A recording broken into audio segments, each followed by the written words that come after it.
నిబంధన మరింత శ్రేష్టమైనది.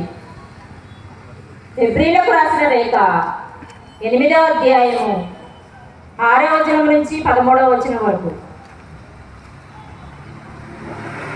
సహోదరులారా, మరింత గొప్ప విషయములను గురించిన వాగ్దానములపై ఆధారపడి ఉన్నందున దేవునికి మానవులకు మధ్య క్రీస్తు ఏర్పరిచిన నిబంధన మరింత శ్రేష్టమైనది.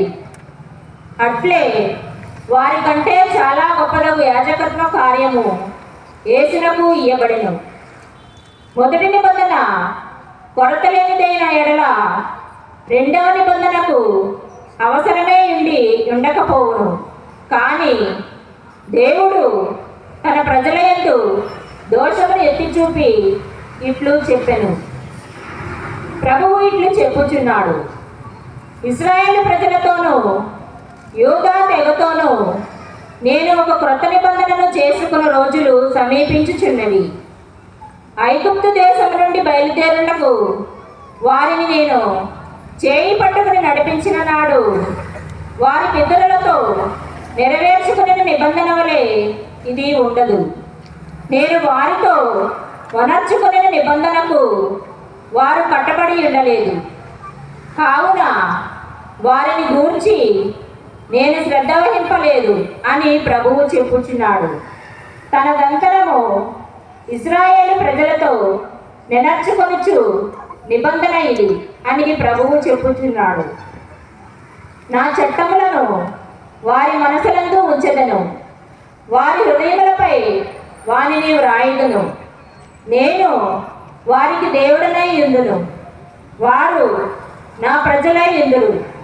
ప్రభువును తెలుసుకొనుడు అని వారి అందెవరు ఇరుగు పొరుగులకు కానీ సర్వజాతీయులకు కానీ బోధింపవలసి ఉండదు. అల్పుల నుండి అత్యధికుని వరకు అందరూ నన్ను గ్రహింతురు.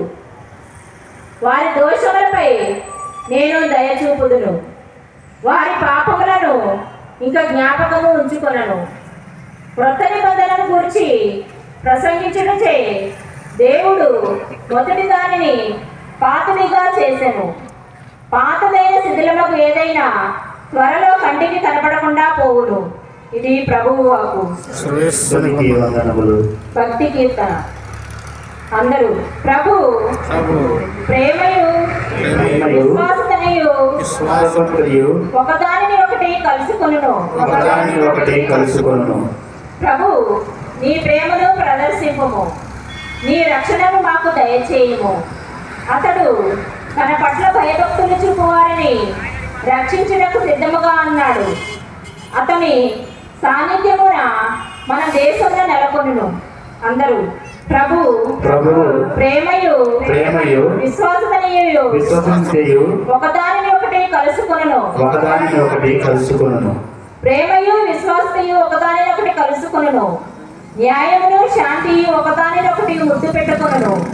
పొడమి మీద నుండి విశ్వాసతయ మొలకెత్తును, నింగి నుండి న్యాయము క్రిందికి పారజూచును. అందరూ ప్రభు ప్రేమయు విశ్వసనీయతయు ఒకదానిని ఒకటి కలుసుకొనును. ప్రభువు మనకు శుభములు దయచేయును. మన నేల చక్కగా పంటలు పండును. న్యాయము ప్రభువులకు ముందుగా నడుచును, అతని త్రోవను సిద్ధము చేయును. అందరూ ప్రభు ప్రేమయు విశ్వాసనీయతయు ఒకదానిని ఒకటి కలుసుకొనును.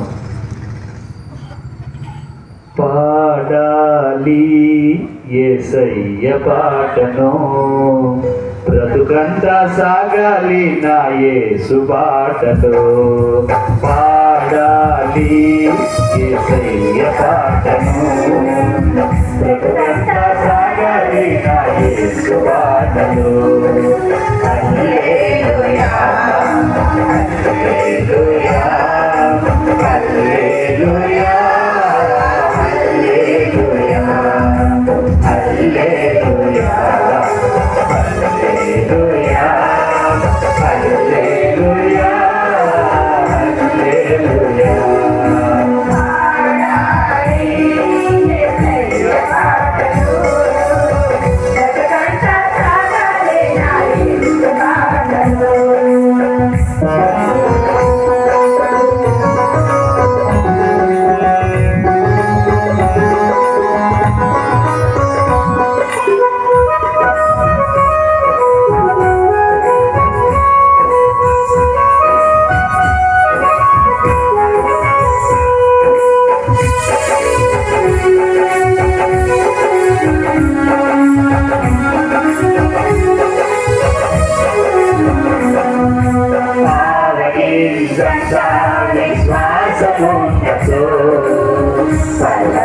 సైతము నీవు చెరిసి తొలగును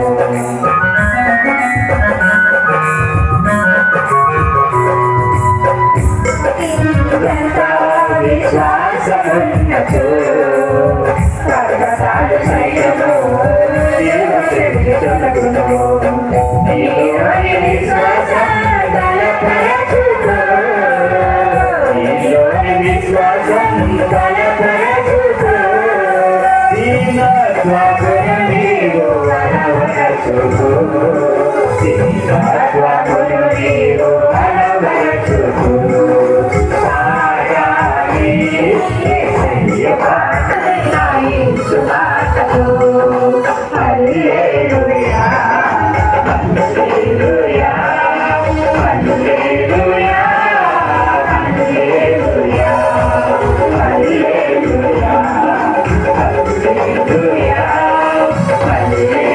హల్లెలూయా హల్లెలూయా హల్లెలూయా ప్రభు మీతో ఉండుగాక. మీ ఆత్మతో ఉండుగాక. నీతో మత్తయి గారు రాసిన పరిశుద్ధ సువిశేషంలోని భాగము ప్రభువా నీకు మహిమ కలుగునుగాక.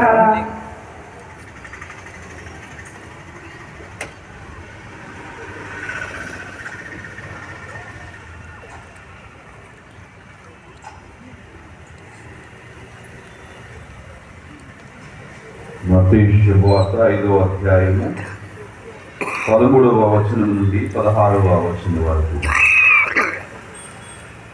మీరు భూమికి ఉప్పు వలెనున్నారు. ఉప్పు తన ఉపదనమును కోల్పోయిన ఎడల దానిని తిరిగి పొందలేదు. అతి ఉప్పు బయట పారవేయబడి ప్రజలచే తొక్కబడుటకే కానీ మరెందుకు పనికిరాదు. మీరు లోకమునకు వెలుగై ఉన్నారు. కొండపై కట్టబడిన పట్టణము మరుగై ఉండచాలదు. ఇంటనున్న వారికి అందరికీ వెలుగునిచ్చుటకై దీపమును వెలిగించి దీపస్తంభం పైన ఉంచెదరు, కానీ కొంచెము కింద ఉంచరు కదా. ప్రజలు మీ సత్కార్యమును చూచి పరలోకమందున్న మీ తండ్రిని సన్నుతించుటకు మీ వెలుగును వారి ఎదుట ప్రకాశింపనిండు. ఇది ప్రభు సువిశేషము. క్రీస్తువాని స్తుతి కలుగునుగాక.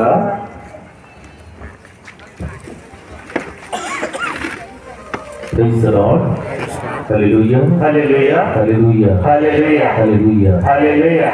దేవుని కొద్దిసేపు స్తుతించుకుందాం, ఆరాధన చేసుకుందాం. గురువులు ముందుగానే చెప్పినట్లుగా ఈ జూబిలీ సంవత్సరంలో ప్రత్యేకించి కొన్ని విషయాలను, కొన్ని మర్మాలను, అలాగే మన శ్రీ సభలో ఉన్నటువంటి కొన్ని అధికార పత్రాలను ధ్యానం చేయమని మన శ్రీ సభ ఆహ్వానిస్తూ ఉన్నది. దానిలో భాగముగానే శ్రీ సభ విశ్వమునకు వెలుగు. మన తెలుగు సభ లోకానికి ఒక జ్యోతిలాగా ప్రకాశిస్తూ ఉంది అని లూమన్ జెన్సియం అనేటువంటి ఈ అధికార పత్రములో ఎంతో గొప్పనైనటువంటి విషయాలు పొందుపరచబడి ఉన్నాయి. వాటిని ఆధారంగా చేసుకుని ఈనాటి వాక్యాన్ని మనందరం కూడా ధ్యానం చేసుకుందాం. కొద్దిసేపు వాక్యాన్ని ధ్యానం చేసుకుని ముగించుకుందాం. ఒకసారి ఇలాగే గ్రామానికి వెళ్ళి కొద్దిసేపు వాక్యాన్ని ధ్యానం చేసుకుని ముగించుకుందాం అన్నా. వెంటనే ముందు కూర్చున్నాము. రెండో మాట బాగుందండి అది. ఏమిటా రెండో మాట? ఎప్పుడు ముగిస్తారా అని చూస్తాం. ఆరంభంలోనే మనకున్నటువంటి అలవాటే.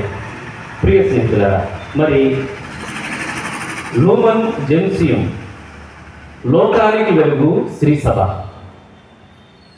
ఈ అంశాన్ని ధ్యానం చేసుకుంటూ దీనిని బాలయేసుకి లేకపోతే క్రీస్తుకి ఏ విధముగా అనుభవించుకోవచ్చో ఈ రాత్రికాల సమయంలో ధ్యానం చేసుకుందాం.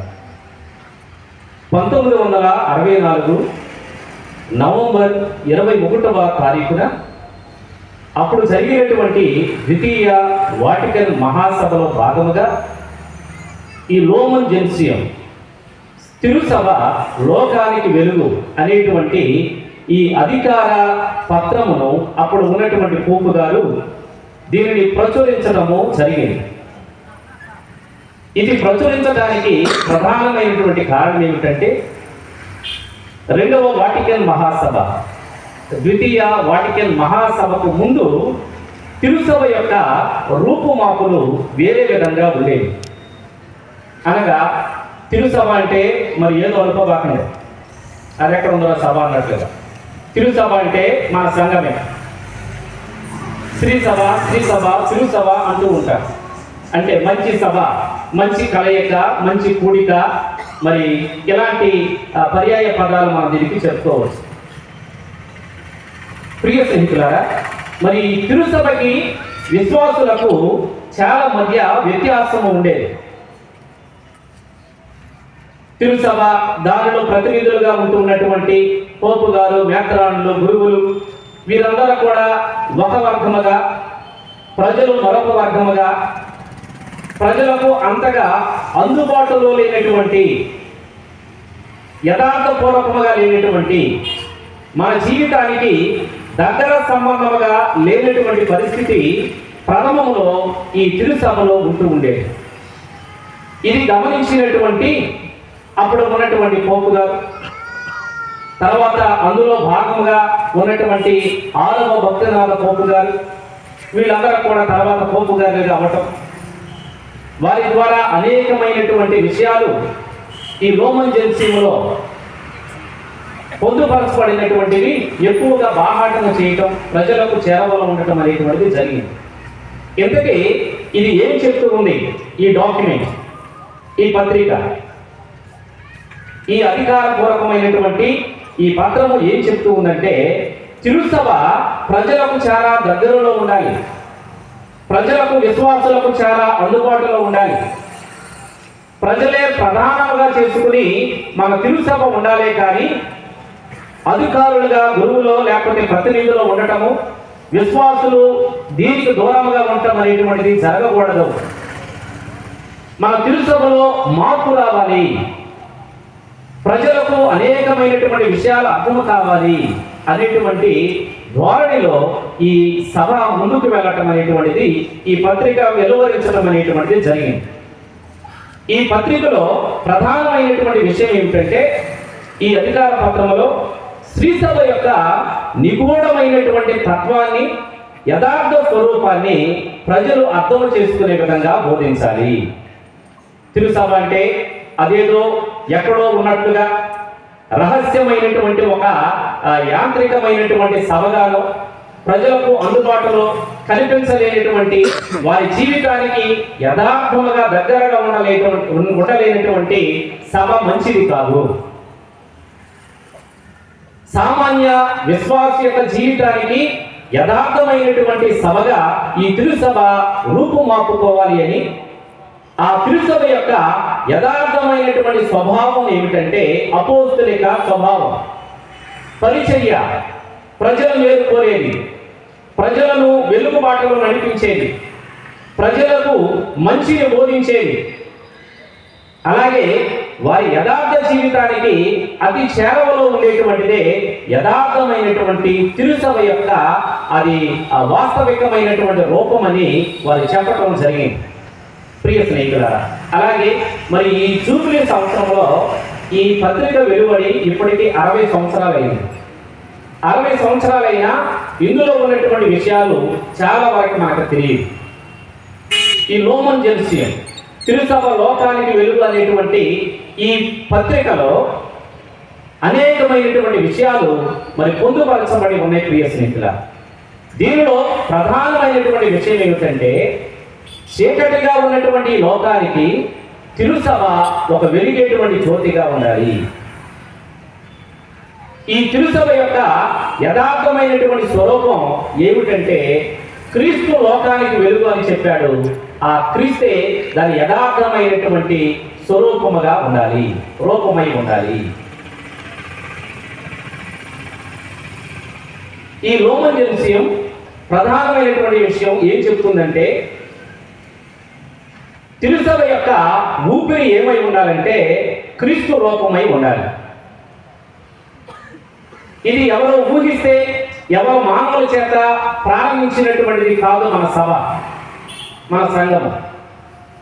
క్రీస్తు అనేటువంటి పునాది మీద ఆయన చేతే స్థాపించబడి, ఆయన చేతే పోషించబడి, ఆయన చేతే నడిపించబడి, పవిత్రాత్మ దేవుని యొక్క అభ్యంగనముతో పెంతుకోస్తు పండగ రోజున అపోస్తులను అభిషేకించినటువంటి ఆ దేవుడే, ఆ ఆత్మనే నేడు కూడా మనందరినీ కూడా నడిపిస్తుందని, తిరుసభలో ఉన్నటువంటి ప్రతి బిడ్డ కూడా చాలా ముఖ్యమే.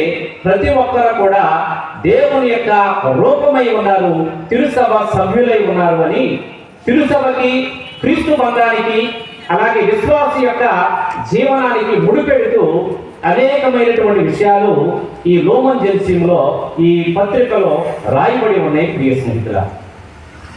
మరి ఇంకా ఈ పత్రిక చెబుతూ ఉన్నటువంటి మాట ఏమిటంటే, లోకానికి వెలుగైన క్రీస్తే ఆయన తేజస్సునే సకల జాతి జనులకు అందించవలసినటువంటి ప్రధానమైన బాధ్యత తిరుసభకి ఉంది అని వెల్లడి చేస్తూ ఉన్నది. ఇంకా ఇందులోనే ప్రధానమైనటువంటి మాట ఏమని రాయబడి ఉందంటే, మానవాళి మధ్య దైవ నివాసమే తిరుసభ అన్నది. మానవాళి మధ్య దైవ నివాసం మన సంఘమై ఉండాలి. సంఘం అనగా దానిలో ఉన్నటువంటి భాగాలుగా ఉన్న మనందరం కూడా. లేఖలో పౌలు గారు వివరిస్తున్నట్లుగా మనమందరం కూడా క్రీస్తు దేహంలోని అవయవాలం. మన తిరుసభలో పోపు గారు, నేత్రాణులు, కార్డినల్స్, అలాగే మరి గురువులు, మఠవాసులు, సాధారణమైనటువంటి క్రైస్తవ విశ్వాసులు అనేటువంటి భాగాలు ఉన్న అందరం కూడా కలిస్తేనే అది నిజమైనటువంటి క్రీస్తు యొక్క గొప్పనైనటువంటి దేహముగాను తిరుసభగాను మారుతూ ఉందని ఈ లోమన్ జెన్సీమో మనందరికీ కూడా వివరిస్తూ ఉంది ప్రియ స్నేహితుల. ఇక దీనిలో ఉన్నటువంటి కొన్ని ప్రధానమైనటువంటి విషయాలను ఈ సమయంలో మనం ధ్యానం చేసుకుందాం. ప్రథమంగా తిరుసభ లోకానికి వెలుగు అని చాటేటువంటి పత్రిక ఏమని బోధిస్తుందంటే కొన్ని మాటల్లో నేను చెప్తాను. ప్రథమముగా క్రీస్తు ప్రభు లోకానికి వెలుగు అని చాటుతూ ఉంది. క్రీస్తు ప్రభు లోకానికి వెలుగు అని చాటాలి. సర్వజాతి జనులకు ఆయన వెలుగు అని చాటాలి. సకల జాతి జనులు అనేటువంటి మాట పూర్వవేదములో అనేకమైనటువంటి జాతుల నడుమ దేవుడు ఇజ్రాయేలు ప్రజలు అనేటువంటి జాతిని ఆయన ప్రత్యేకముగా ఎంపిక చేసుకున్నాడు. ఈ జాతి అన్ని జాతులకు కూడా వెలుగుగా నిలబడాలి అని దేవుడు ఇజ్రాయేలు ప్రజల జాతిని ఎన్నుకున్నాడు, పేరు పెట్టి పిలుచుకున్నాడు. ముఖ్యంగా యెషయా గ్రంథంలో అనేకమైనటువంటి వాక్యాలు, ప్రవచనాలు ఈ ఇజ్రాయేల్ ప్రజల గురించి, ఈ జాతిని గురించి వివరిస్తూ ఉన్నాడు. 42వ అధ్యాయము 6వ వచనం నుంచి చదువుదాం. యెషయా గ్రంథము 42వ అధ్యాయము 6వ వచనం నుంచి చదువుదాం. ప్రభుడైన నేను నిన్ను పిలిచితిని, నీకు బలమునొసగితిని, నీకు రూపమునిచ్చితిని, నీవు న్యాయమును నెలకొల్పవలెను, నేను నిన్ను మరొకసారి చదవమ్మా, నేను నిన్ను ప్రజలకు నిబంధనగాను జాతులకు జ్యోతిగాను నియమించితిని. Praise the Lord. Hallelujah, hallelujah, hallelujah. నేను నిన్ను పేరు పెట్టి పిలుచుకున్నాను, నేను బలవంతులుగా చేశాను, బలపరిచాను, దీవించాను. జాతుల నడుమ నిన్ను ఎన్నిక చేసుకుని జాతులన్నిటికీ కూడా నిన్ను వెలుగుగా చేయాలి అనేటువంటి ఉద్దేశంతోనే నేను నిన్ను పేరు పెట్టి పిలుచుకున్నాను అని ఆ యెషయా గ్రంథము మరి ఇజ్రాయేలు జాతుల గురించి తెలియజేస్తూ ఉంది. 49వ అధ్యాయము 6వ వచనంలో కూడా యెషయా గ్రంథంలో యెషయా ప్రవక్త ప్రవచించినటువంటి ప్రవచనాలలో మరి నీవు నాకు సేవకుడైన యాకోబు వంశులను, ఇశ్రాయేలు మిగిలిన వారిని నా యొద్దకు తీసుకుని వచ్చేది మాత్రమే చాలు. నేను నిన్ను జాతులకు జ్యోతిగా నియమించును, అప్పుడు నా రక్షణము నేల అంచుల వరకు వ్యాపించును. క్రీస్తు యొక్క వెలుగును సకల జాతి జనులకు పంచాలి. ఇదే ఈ ప్రధానమైనటువంటి ఈ పత్రం యొక్క ముఖ్యమైనటువంటి ఉద్దేశం. ఈ సకల జాతుల నడుమ పూర్వ వేదంలో దేవుడు ఇజ్రాయేలు అనేటువంటి జాతిని ఎంపిక చేసుకున్నాడు. ఎంపిక చేసుకోవడానికి ప్రధానమైనటువంటి కారణం ఏమిటంటే ఆ జాతి ద్వారా రక్షణము అంటే ఎలా ఉంటుంది, ఇది అందరికీ కూడా వెలుగును చూపించేటువంటి మార్గమును చూపించేటువంటి జాతిగా దాన్ని రూపొందించాలని దేవుడు ఎంతగానో తలంచాడు. ప్రియ స్నేహితుల, అయితే ఈ జాతి కాలము కాలేదు. దేవుని పూర్తిగా విశ్వసించడంలో విఫలమైంది, అనుసరించడంలో విఫలమైంది. అందుకే తానే వెలుగుగా నూతన నిబంధనలో క్రీస్తు ప్రభువే వెలుగుగా ఆయనే ఈ లోకానికి వచ్చాడు. ఈ జాతిని ఈ భూమి మీద ఉన్నటువంటి జాతులన్నిటికెల్లా ఒక మహాజాతిగాను వెలుగొందేటువంటి జాతిగా తీర్చిదిద్దాలని దేవుడు ప్రణాళిక ఏర్పాటు చేశాడు. కానీ అది సాధ్యము కాలేదు. అందుకే అన్ని జాతులను రక్షించుటకు, అన్ని వర్గాలను రక్షించుటకు, ప్రజలందరినీ కూడా తన చెంతకు ఆకర్షించుటకు స్వయముగా దేవుడే మానవుడై క్రీస్తుగా జ్యోతిగా ఈ లోకంలోనికి ఏతించాడు. ప్రియ స్నేహితులారా, అందుకే ఆయనను గురించి ఆయన వస్తూ ఉన్నటువంటి సమయంలో అనేక మంది ఇచ్చినటువంటి సాక్ష్యములు, నీవు జన్మించినటువంటి క్రీస్తును చూచు వరకు కూడా మరణింపమనేటువంటి గొప్పనైనటువంటి భరోసా సిమియోను ప్రవక్తకు దేవుడు ఇచ్చాడు. ఎప్పుడైతే బాలయేసును యెరూషలేము దేవాలయమునకు తీసుకుని వచ్చారో, లూకా సువార్త 2వ అధ్యాయము 32వ వచనములో సిమియోను బాలయేసును గాంచి ఆయన గొప్పనైనటువంటి ప్రవచనాన్ని చెప్తూ ఉన్నాడు. ఏమంటూ ఉన్నాడు అంటే, చదువుదా 32వ వచనం నుంచి. మైక్ చదువమ్మా. లూకా సువార్త 2వ అధ్యాయము 32వ వచనం కాస్త నిదానంగా చదవమ్మా. ఇంకా ముందు చదవమ్మా 32వ వచనం. అది అన్యులకు మార్గదర్శకమగు వెలుగు. మరి బాలయేసును గాంచినటువంటి సిమియోను ఆనందంతో కేరింతలు కొడుతూ దేవుడు తనకి వాగ్దానం వచ్చినటువంటి దాన్ని నెరవేరుతుందనేటువంటి ఆ సందర్భాన్ని ఆయన నెమరు వేసుకుంటూ తన కళ్ళ ముందు కనిపిస్తూ ఉన్నటువంటి బాలయేసును చూసి సిమియోను తన చేతులకు తీసుకుని తన హృదయమునకు హత్తుకుంటూ పలుకుతూ ఉన్నటువంటి గొప్పనైనటువంటి మాటలు ఏమిటంటే, ప్రభు నీ మాట ప్రకారం ఈ దాసునికి సమాధానముతో నిష్కరింపనిమో. ప్రజలందరి ఎదుట నీవు ఏర్పరిచిన రక్షణమును నేను కనులారా చూశాను. రక్షకుని చూసేటువంటి కృప నాకు ఇచ్చిన దేవా, బాలయేసును చూసేటువంటి కృప నాకు ఇచ్చిన దేవా, నీకు స్తోత్రము అని దేవునికి స్తుతి స్తోత్రము తెలియజేస్తూ ఆయన ఈ బాలుని గురించి పలికినటువంటి మాట ఏమిటంటే, ఇది అన్యులకు మార్గదర్శకమగు ఒక వెలుగు. ఈ రక్షకుడు వెలుగు పుత్రుడు అన్యులకు సర్వ మానవాళికి మార్గదర్శిని అయి నిలిచేటువంటి ఒక గొప్పనైనటువంటి వెలుగుగా ఆయన ప్రవచిస్తూ ఉన్నాడు. నీ ప్రజలకు ఇజ్రాయేలులకు మహిమను చేకూర్చేటువంటి వెలుగు అని పూర్వవేదంలో ఇజ్రాయేల్ ప్రజలను వెలుగుగా చేయాలనుకున్నటువంటి దేవుని యొక్క ప్రవచనాన్ని ఈ విధంగా దేవుడు నెరవేరుస్తూ ఉన్నాడని చెప్పగానే చెబుతూ ఉన్నాడు ఈ సిమియోను ప్రవక్త.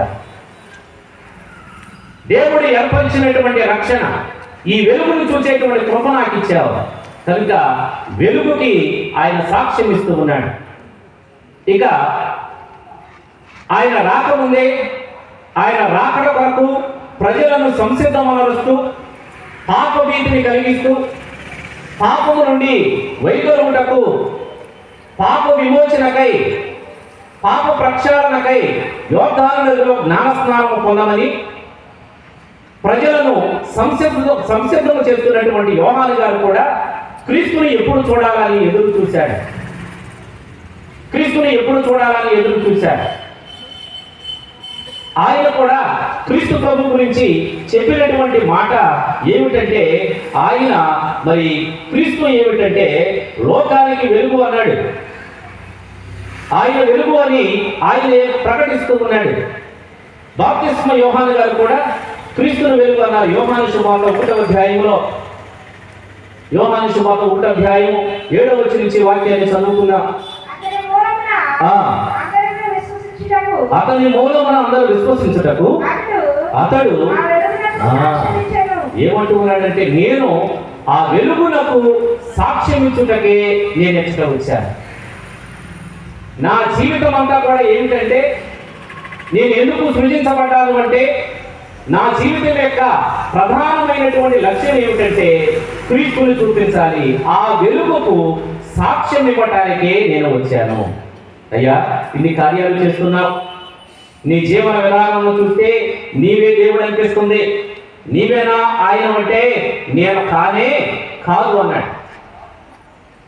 నేను ఆ వెలుగుకు సాక్ష్యం ఇచ్చుటకు వచ్చాను, కానీ నేను మాత్రము ఆ వెలుగు కాదు అన్నాడు. అతడు ఆ వెలుగులకు సాక్ష్యం వచ్చిందే, కానీ అతడు మాత్రము ఆ వెలుగు కాదు. ఆయన వెలుగు కాదు. అలాగే తిరుసభ వెలుగు కాదు. తిరుసభ కూడా, శ్రీసభ కూడా, ఈ శ్రీసభలో ఉన్నటువంటి భాగాలైనటువంటి మనందరం కూడా మనకు వెలుగు కాదు. మన వెలుగు ఎవరంటే క్రీస్తే. మనం లోకానికి ఎవరిని చూపించాలి అంటే క్రీస్తును చూపించాలి. బాప్తిస్మ యోహాను ఎవరిని చూపిస్తూ ఉన్నాడంటే క్రీస్తే వెలుగు అన్నాడు. అతడు వెలుగులకు సాక్ష్యమే వచ్చినే, కానీ అతడు మాత్రము ఆ వెలుగు కాదు. అది నిజమైనటువంటి వెలుగు. ఆ వెలుగు లోకములకు వచ్చి ప్రతి మానవుని వెలిగించుతున్నది. Praise the Lord. Hallelujah, hallelujah, hallelujah, hallelujah, hallelujah, hallelujah, hallelujah. కనుక ఆ వెలుగు నిజమైనటువంటి వెలుగు. అది ఎవరంటే క్రీస్తే. ఆ బాలయేసే, ఆయనే నిజమైనటువంటి వెలుగు. కొంతమంది గుళ్ళో ఉన్నా ఎక్కడున్నా మొఖాలు ఒకలాగా ఉంటాయి. ముఖ్యంగా గుళ్ళోకి వస్తే వాడిపోయిన తోటకూరలాగా, మాడిపోయినటువంటి లైట్ లాగా ఒకలాగా ఉంటారు గుళ్ళో. అదే టీవీ ముందు కూర్చోబెడితే వెలిగిపోతాయి మొహాలు. గుళ్ళోకి వస్తేనే ఏటో పోగొట్టుకున్న వాళ్ళ రకరకాలుగా ఉంటారు. క్రీస్తు మన జీవితాలను వెలిగించాలి. ప్రియ స్నేహితులారా, మోషే సీనాయి పర్వతం మీదకు వెళ్ళి 40 రోజుల పాటు దేవునితో ముఖాముఖిగా మాట్లాడినప్పుడు, అలాగే మోషే ఇజ్రాయెల్ ప్రజల తరపున మనవి చేయడానికి ఆ ప్రత్యక్ష గుడారంలోకి వెళ్ళి దేవునితో సమయాన్ని గడిపినప్పుడు, ఆ గుడారంలోకి వెళ్ళినప్పుడు కానీ, దేవునితో సంభాషించినప్పుడు కానీ ఇజ్రాయెల్ ప్రజలు ఏమి గమనిస్తూ ఉండేవాళ్ళంటే, అక్కడ నుండి బయటికి వచ్చేటప్పుడు ఆయన ముఖము కాంతితో వెలుగుతూ ఉండేదండి. ఇది ఇజ్రాయెల్ ప్రజలు గమనిస్తూ ఉండేవాళ్ళు. ముఖం మీద మెరుపు ఉండేది. నువ్వు 3 పెట్టి ఉంటున్నా రాలేదు. క్రీస్తుతో ఐక్యమై ఉండేది.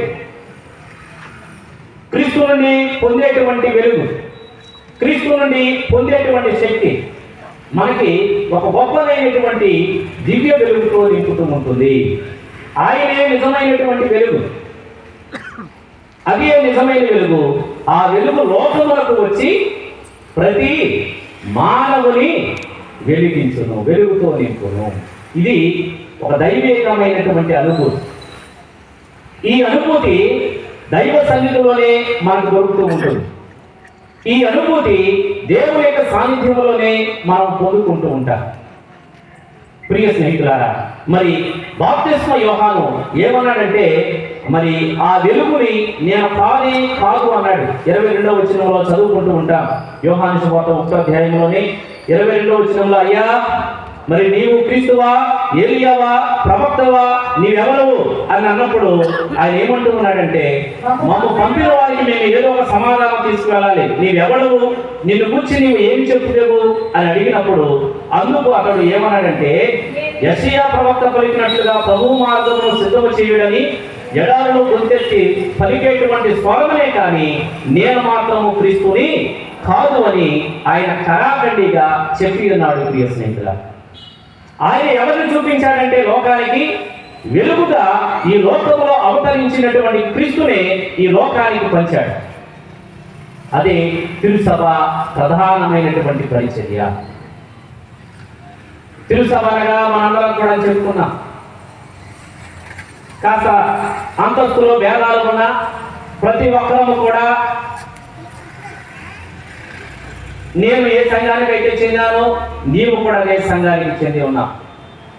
అంతస్తులో భేదాలు ఉన్నా అందరం కూడా కలిస్తేనే అది నిజమైనటువంటి గొప్పదైనటువంటి తిరుసభ అవుతుంది. అందరం కూడా వెలిగించబడాలి, అందరం కూడా క్రీస్తు జ్యోతిని పంచగలగాలి, అందరం కూడా ఈ పరిచర్యలో భాగస్థులం అవ్వాలి అని ఈ పత్రిక తెలియజేస్తూ విశిష్టమైనటువంటి గురుత్వం, సాధారణమైనటువంటి గురుత్వం అని కూడా వివరిస్తూ ఉంది. దేవుని నామంలో జ్ఞానస్నానం పొందినటువంటి ప్రతి బిడ్డ కూడా, ప్రతి వ్యక్తి కూడా సాధారణమైనటువంటి గురుత్వములో పాలు పంచుకుంటూ ఉన్నాం. సాధారణమైనటువంటి గురుత్వంలో జ్ఞానస్నానం ద్వారా ఆ స్థితిని పొందుకున్నటువంటి మనము పరిచర్యలో భాగము, ప్రతి ఒక్కరూ మన స్థాయిని బట్టి అందరం కూడా పాలు పంచుకోవాలి. ఇది ప్రధానమైనటువంటి కర్తవ్యం అని ఈ పత్రిక మనకి తెలియజేస్తూ ఉంది. ప్రియ స్నేహితులారా, బాప్తిస్మ యోహాను వారి వలె తిరుసభ కూడా క్రీస్తు జ్యోతిని సకల జాతులకు ప్రసరింపచేయాలి. ఇక వెలుగు, యేసు ప్రభు జన్మిస్తూ ఉన్నప్పుడు అనేకమైనటువంటి వాక్యాలు వెలుగు గురించి చదువుకుంటూ ఉంటారు. యెషయా ప్రవక్త ఎప్పుడో ప్రవచించినటువంటి ప్రవచనం, చీకటిలో నడుచుతున్న జనులు పెద్ద వెలుగును చూశారు. ఈరోజు ఈ జ్యోతి గురించి, వెలుగు గురించి చెప్పాలి. కాస్త ఆలస్యంగానే వాక్యం ఏం చెప్పాలని ఆలోచన చేస్తూ ఉండగా ఎక్కడికి వెళ్తున్నా, జ్యోతినగర్ వెళ్తున్నా. అసలు ఈ జ్యోతినగర్కి ఈరోజు చెప్పేటువంటి జ్యోతికి అసలు కనెక్షన్ ఉందా? అసలు దీనికి జ్యోతినగర్ అని ఎందుకు పేరు పెట్టారు? బాలయేసుకి ఈ జ్యోతినగర్కి సంబంధం ఉందా?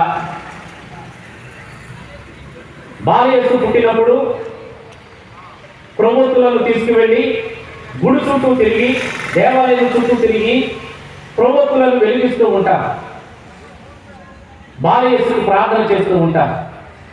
మరి ఇది బాలయేసు పుణ్యక్షేత్రం కాబట్టి జ్యోతి నగరాన్ని పెట్టారా? మత్తయి సువార్త 5వ అధ్యాయంలో ప్రియ స్నేహితులారా, క్రీస్తు ప్రభు విశ్వాసులకు ఏమని తెలియజేస్తూ ఉన్నాడంటే, మీరు ఎలా ఉండాలి అంటే కొన్ని సూచనలు చెప్తూ ఉన్నాడు. మీరు ఎలా ఉండాలి అంటే 5వ అధ్యాయము 13వ వచనం, మీరు ఎలా ఉండాలంటే మీరు భూమికి ఉప్పు వలె ఉన్నారు. ఉప్పుదనమును కోల్పోయేలా దాన్ని తిరిగి పొందలేదు. అట్టి ఉప్పు బయట పారవేయబడి ప్రజలతే తొక్కబడుటే కానీ మరెందుకు పనికిరాదు. కనుక మీరు ఎలా ఉండాలంటే భూమికి ఉప్పు వలె ఉండాలి అన్నాడు. ఇక రెండవది మన ముఖ్యమైనటువంటి విషయం ఏమిటంటే, మీరు లోకమునకు వెలుగై ఉన్నారు. కనుక జ్యోతి నగరు మరుగై ఉండకూడదు. జ్యోతి నగరు మరుగై ఉండకూడదు. జ్యోతి ఎక్కడ ఉండాలని వాక్యం తెలియజేస్తూ ఉందంటే, మీరు లోకమునకు వెలుగై ఉన్నారు. కొండపై కట్టబడినటువంటి పట్టణము మరుగై ఉండకూడదు. ఇంటినున్న వారికి అందరికీ వెలుగునిచ్చుటకై దీపమును వెలిగించి దీపస్తంభము మీద పెట్టమన్నారు. కనుక భౌగోళికంగా, భౌతికంగా కూడా ఆలోచన చేస్తూ ఉంటే నాకు వచ్చినటువంటి మరొక ఆలోచన, జంక్షన్ అన్నిటికీ కూడా మూలం, అన్నిటికీ కూడా కేంద్రం. ఇంకా చెప్పాలి అంటే 2 మేత్రాస్త్రాల నడుమ ఉన్నటువంటి విచారణ ఈ జ్యోతి నగర్ విచారణ. ఇంకా చెప్పాలి అంటే ఇటు మచిలీపట్నం వైపు కానీ, మేమున్నటువంటి కలిదిండి వైపు కానీ, అలాగే అటు ఉన్నటువంటి విజయవాడ అవతల ఉన్నటువంటి ప్రాంతానికి కానీ నడిబొడ్డుగా ఈ జ్యోతి నగర్ విచారణ నిలుస్తుంది.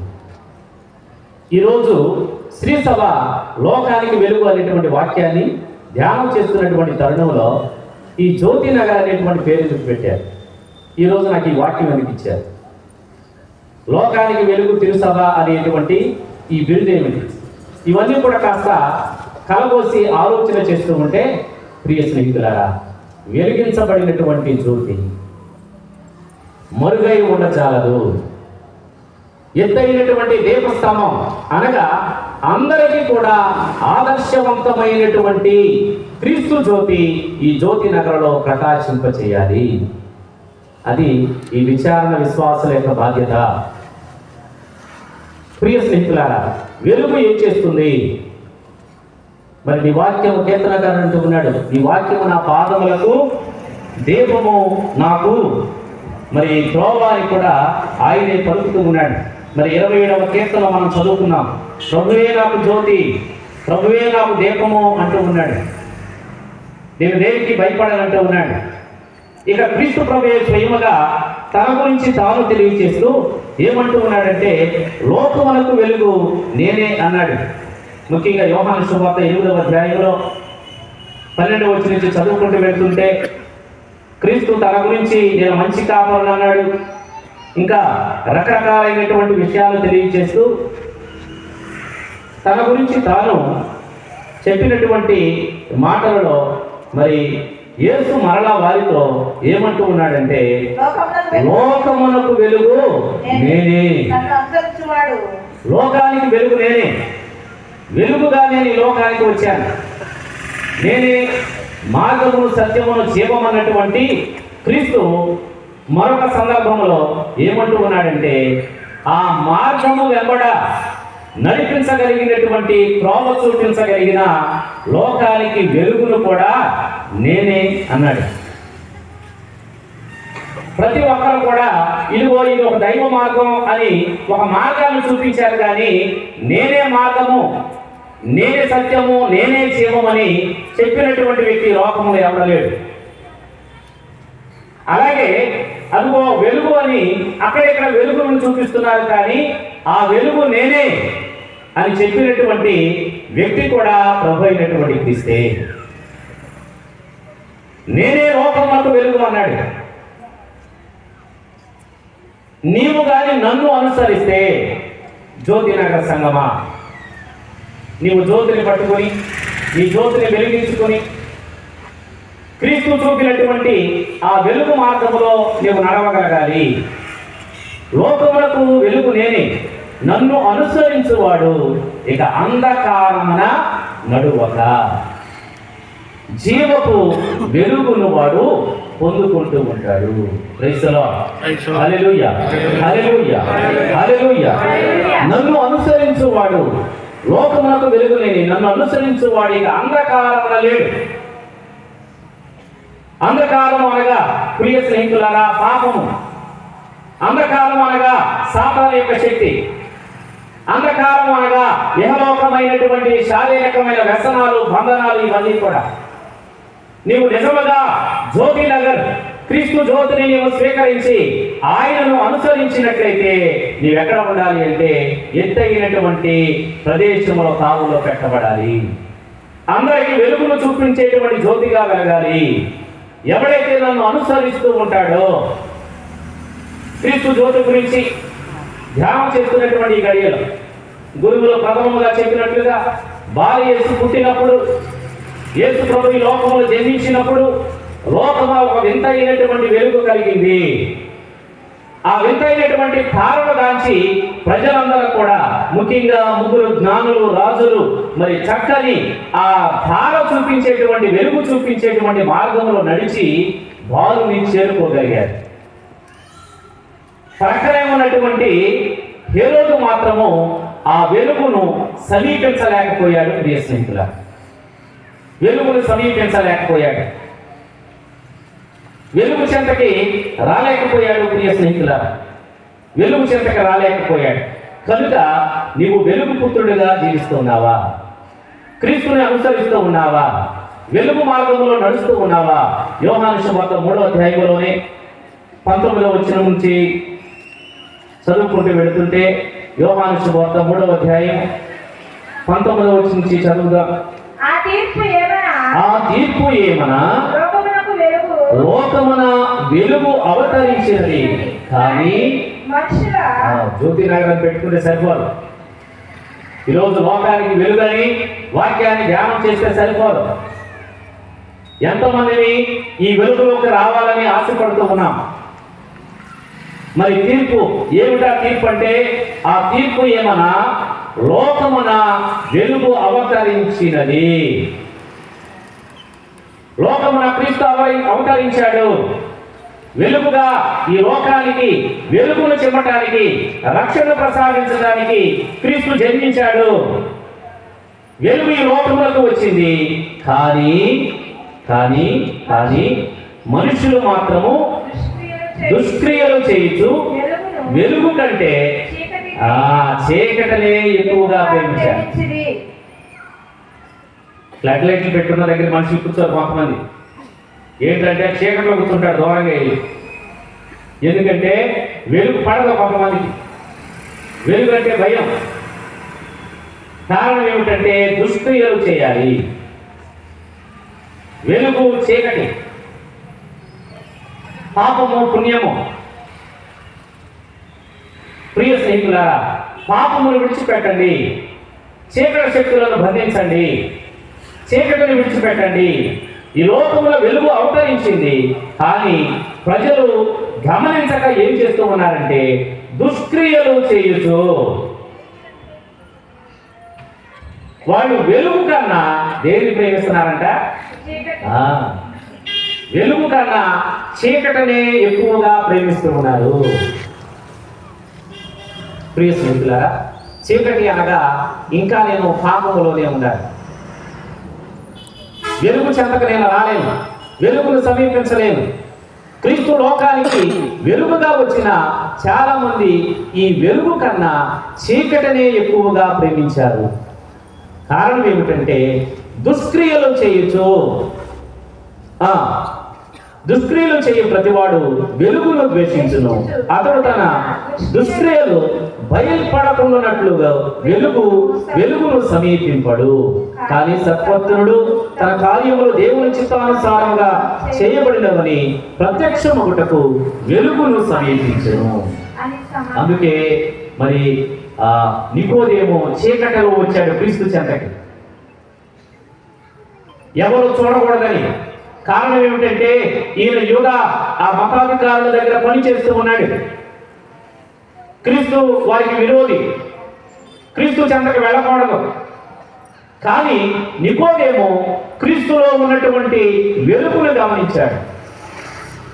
నికోదేము 3వ అధ్యాయం, యోహాను సువార్త 3వ అధ్యాయంలో చదువుకుంటాం. నికోదేము చీకటి వేళ క్రీస్తు చెంతకి వచ్చాడు. ఎవరు చూడకుండా చీకటి వేళ క్రీస్తును కలుసుకోవాలని వచ్చాడు. క్రీస్తును కలుసుకున్నాడు, క్రీస్తుతో మాట్లాడాడు. నికోదేము ఏమంటూ ఉన్నాడంటే, అయ్యా, నీవు చేస్తున్నటువంటి పరిచర్య కానీ, నీవు చెప్పేటువంటి మాటలు కానీ, ఈ బోధ కానీ, ఈ గొప్పమైనటువంటి కార్యాలు కానీ, స్వస్థతలు కానీ దేవుని హస్తము తోడు లేకుండా చేయగలిగినటువంటి మానవుడు ఎవడు లేడు. కనుక నీవు దేవుని యొక్క పుత్రుడు అని నేను విశ్వసించుతున్నాను.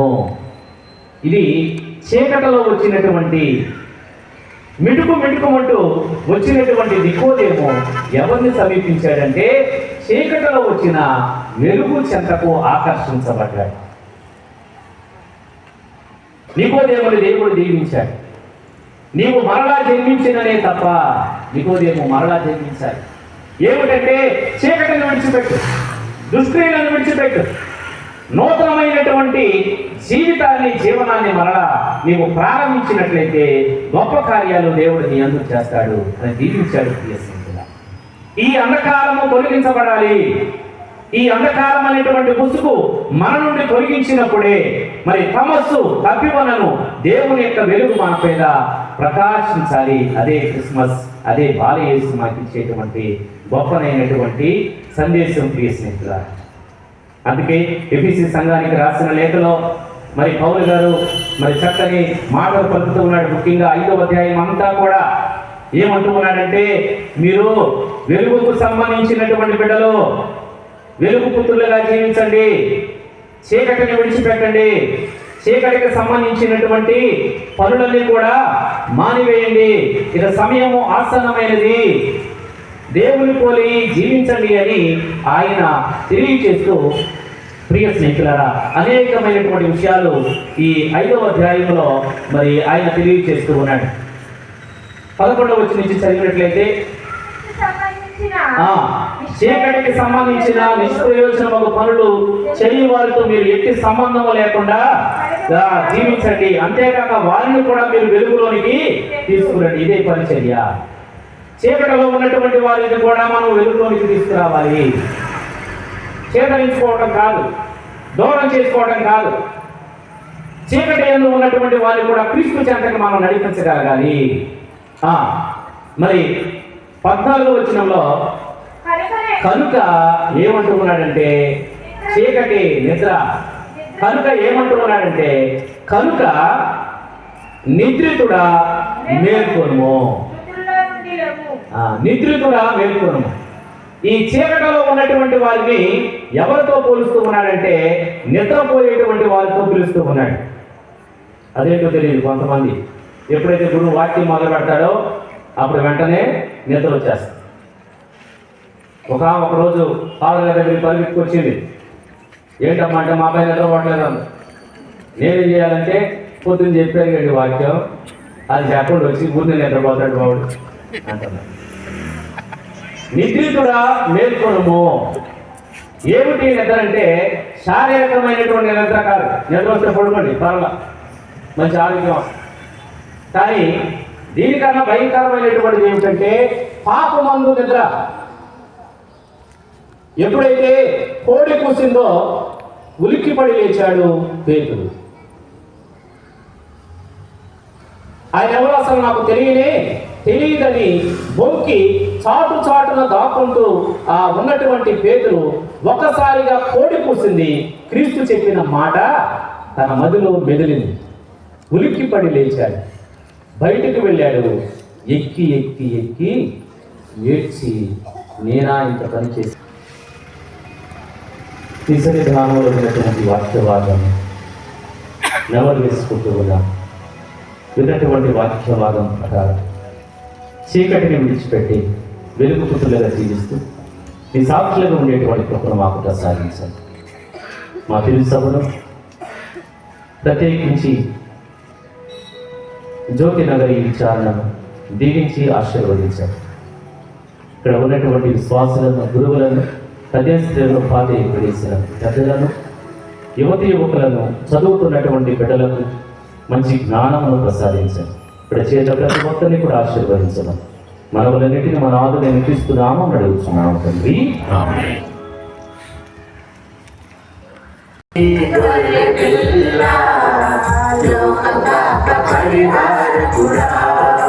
మాకు శాంతిని దయచేయండి, మాకు శాంతిని దయచేయండి, దయచేయండి, దయచేయండి. ఇదిగో సర్వేశ్వరుడు గొర్రె పిల్ల, ఇదిగో లోకము యొక్క పాపములను పరిహరించిన వారు, ప్రభుని విందుకు పిలువబడిన వారు ధన్యులు. ప్రభువా, మీరు నా యందు ప్రవేశించడానికి పాత్రులను కాను, కానీ మీరు ఒక మాట పలికిన ఆత్మ స్వస్థ పొందును. క్రీస్తు శరీర రక్తములు వలన నిత్య జీవితములకు కాపాడిన గాక. ఆమేన్.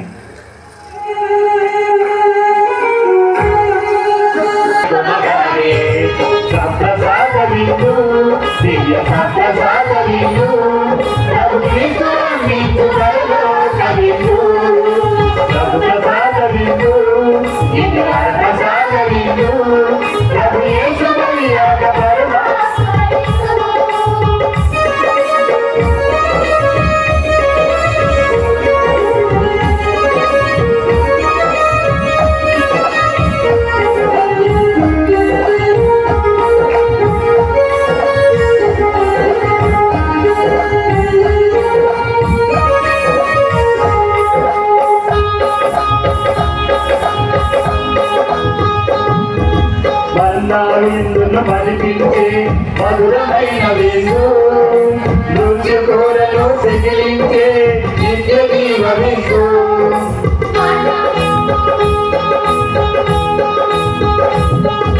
పన్నా విందును మరిపించే మధురమైన విందు నృత్య కోరను తెగిలించే నిత్య జీవ విందు లోక పాపములు పరిహరించే సిలువర్పణ విందు మనతో నిత్యము జీవించే ఇమ్మానుయేలు విందు లోక పాపములు పరిహరించే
ప్రభుని పిలుపును అందుకున్న భాగ్యవంతులారా ప్రభుని విందులో పాల్గొనగా అర్హులైన వారా